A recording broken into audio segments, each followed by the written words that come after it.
প্রকৃতি সত্যিই সুন্দর আর শান্তিপূর্ণ। দেখো কত সুন্দর স্নিগ্ধ বাতাস। ছোটবেলায় এমন বড়ই গাছ থেকে কতই না বড়ই পেড়ে খেয়েছি। মনে পড়ে সেই ছোটবেলার দিনগুলোর কথা। প্রকৃতির কাছে আসলেই আমাদের মনে পড়িয়ে দেয় সেই ছোটবেলার স্মৃতিগুলো।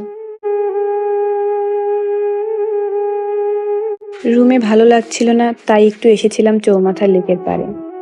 আমি এখন আছি চৌমাথা লেক পার মেইন রোডের অপোজিটে একটি রাস্তা আছে। রাস্তাটি আগে ভাঙাচোরা ছিল, এখন সুন্দর করা হয়েছে। আমি এই রাস্তা দিয়ে যাচ্ছিলাম, কিন্তু ওয়েদারটা এত ভালো লাগছিল, এখানে না দাঁড়িয়ে পারলাম না। এত সুন্দর হাওয়া দিচ্ছিল, সাথে মেঘলা আকাশ, সামনে সুন্দর লেক। সত্যি অনেক ভালো লাগছিল, অনেক শান্তি অনুভব হচ্ছিল। এত সুন্দর ওয়েদার, তাই মন চাচ্ছিল আরো কিছুক্ষণ দাঁড়িয়ে যাই।